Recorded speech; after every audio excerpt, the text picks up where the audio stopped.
It's a natural tendency to believe that the world as we know it will remain as we know it, and that any change that does come will be gradual. However, history has shown over and over that this is a false assumption. This tendency, often referred to as the normalcy bias, prevents people from seeing and understanding the immense forces of causality which build up as a society approaches a cataclysmic change. The U.S. economy is headed for a collapse. In this video, I'm going to demonstrate why this collapse is inevitable, and I'm going to show you evidence that the U.S. government is actively preparing for this event right now. The U.S. national debt is currently at about $16.7 trillion, and it's been growing by an average of $3.87 billion a day. This is an inconceivable amount of money. The human mind just isn't capable of registering what numbers of this size actually mean. So let's take a look at a visual representation. This is $100. This is $10,000 in $100 bills. This is $100 million. It's also about how much 3,500 Americans would make with a salary of $28,500 a year. And this is 16 trillion. Again, these are stacks of brand new $100 bills. And guess what? This number is dwarfed by the unfunded liabilities that are estimated to stand between 86 trillion and 123 trillion, depending on who you ask. To add to the mix, we have an estimated $1.2 quadrillion in debt-based derivatives still in the banking system. Now, I couldn't find a graphic representation of $1 quadrillion, but a quadrillion is 1,000 trillion. So it's 1,000 times this. Like I said, these are inconceivable figures here. This is not fixable. Those who try to convince you otherwise are not misinformed. They're lying to you. One way or another, we're headed for a breaking point. This is the inevitable result of having a debt-based currency. For more information on this topic, please watch my video entitled Why a Dollar and Euro Collapse is Guaranteed. The US government sees this coming and they are preparing. The way that they're preparing, though, should make the hair stand up on the back of your neck. You might remember not too long ago I did a report on the billions of rounds of hollow point bullets and buckshot that the Department of Homeland Security has on order. Perhaps you thought this was a crazy conspiracy theory. Well, if Forbes is willing to acknowledge it, is that mainstream enough for you? Last week, I put out a detailed report covering a leaked government document entitled Internment and Resettlement Operations, or FM 3-39.40, which clearly outlines the plans for military internment camps for U.S. citizens. It specifically mentions the use of psychological operations officers within the camps to isolate activists and to pacify the population. The link to the video and the document itself is in the description. And then there's this. Well, we have our big vehicle out here. It's an armored vehicle. It's an MRAP vehicle. It's mine resistant, ambush protected. That's what it stands for. This is what we use to deliver our team to high-risk warrant services.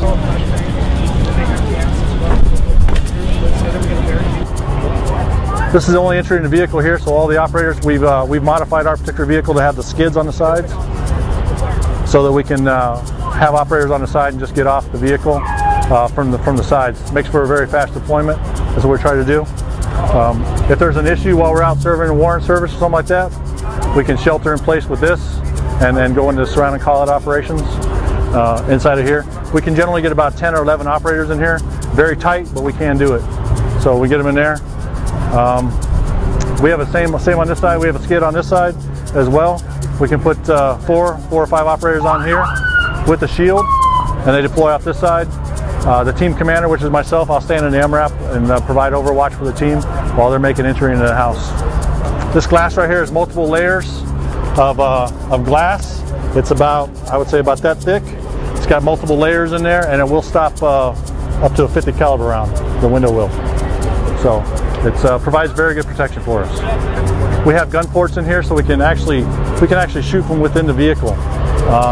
You may think it's pretty loud, but actually it's not too bad. But we do have gun ports there and in the back, and two on the side as well. Our team is stationed in El Paso. That's where we're from. We have a team right now, about 17 certified members, and a couple green team guys that are trying to get on the team. And we cover the entire New Mexico state and West Texas, all the way out from El Paso to Midland. And that's our area of operations.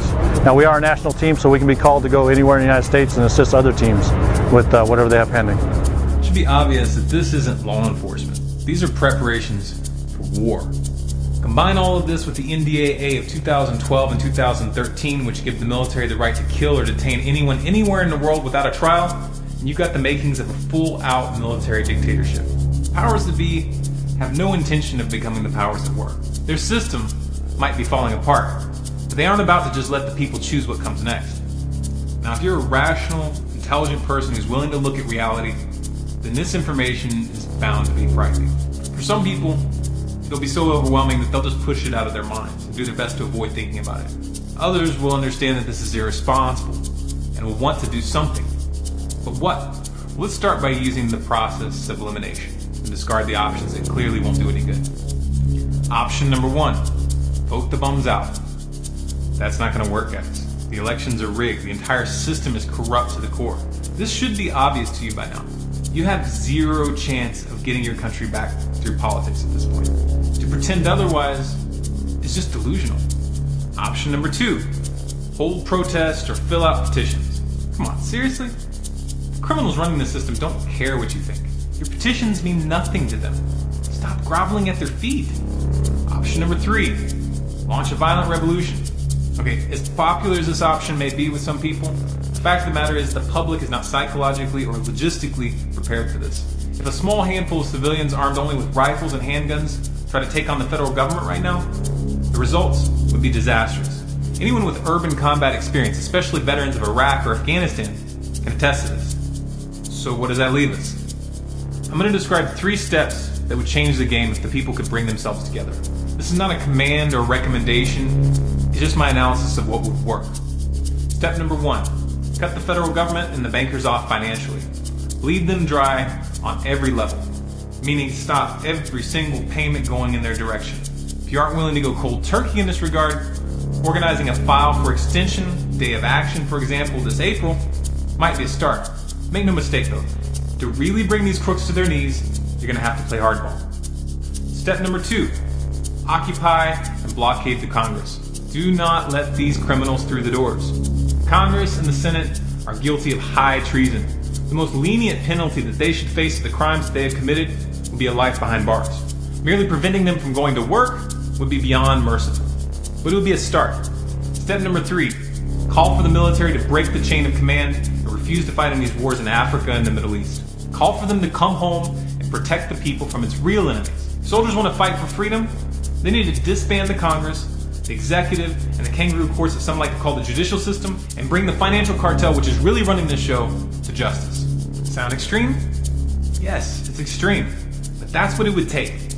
Short of this, America's headed for an overt East German-style lockdown when the economy unravels. This isn't something that's coming 20 or 30 years from now. The scale and the pace of the government's preparations should make that clear. Those who have young children and who don't want anything to do with this insanity would be advised to have a plan B, meaning you need to make the necessary preparations to leave the country on short notice. You should have a passport for every member of your family. You should have enough cash to get you out of the country. You need to research the geography, the politics, and the immigration policies of several countries. If the country you're looking at speaks a foreign language, then you need to start learning that language. This is really just the bare minimum. Listen, I don't want to look at this any more than you do. I don't want to see my country go down this road. And to be honest, I don't know what our chances are of changing the outcome. All I know is that we have to try. We've got to wake people up to what's coming. If we're going to win, it's only going to be possible if we reach critical mass. If you feel this message needs to get to the public, then please share this video by every means possible. Share it to Facebook, to Twitter, to your friends via email. If you want more content like this, please subscribe to this channel, Storm Clouds Gathering, here on YouTube. For bonus content and updates, follow us on Facebook, facebook.com/StormCloudsGathering. On Twitter at Collapse Updates. And of course our website, stormcloudsgathering.com. Also, we're doing our live broadcast Wednesday nights, 10 p.m. Eastern, which is tonight, here on YouTube. So be sure to check in for that.